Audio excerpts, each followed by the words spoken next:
4 serial killers, proven crimes, convictions. And then, the unthinkable happened. They were released. Some vanished. Some killed again. And one still lives freely today. This is not fiction. These are 4 serial killers who walked free. Before we begin, if you appreciate serious, fact-based true crime documentaries, please like this video, leave a comment, and subscribe to Dark Case Desk. Your support helps keep these stories alive. Pedro Lopez was once called the Monster of the Andes.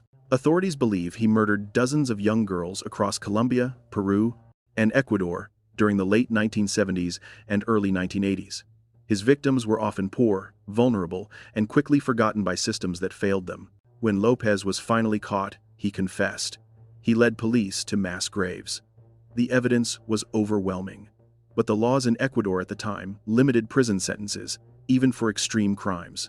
After serving roughly 14 years, Pedro Lopez was declared rehabilitated and released. There was no lifetime supervision, no tracking, no public warning. Pedro Lopez walked out of prison and disappeared.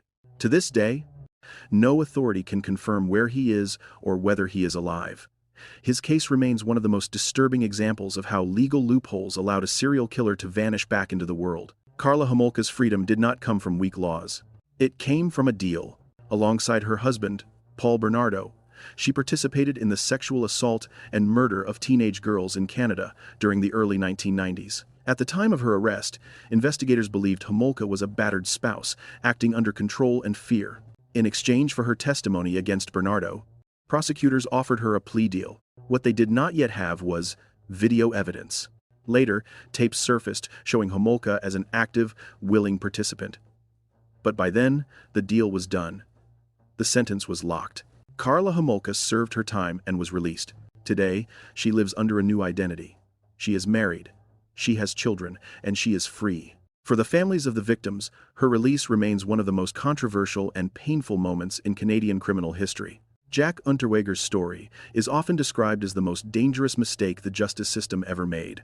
Convicted of murder in Austria, Unterweger reinvented himself in prison. He wrote poetry, plays, autobiographies. Intellectuals and journalists praised him as a symbol of rehabilitation. Under public pressure, he was released. He became a celebrated writer, a media figure, even a crime journalist. But behind the praise, the killings began again. Women were murdered in Austria, Germany, and the United States. The method was chillingly familiar. Unterweger had not changed. He had adapted. He was eventually arrested, convicted again, and sentenced to life. Hours after the verdict, Jack Unterweger took his own life in his prison cell. His case shattered the belief that eloquence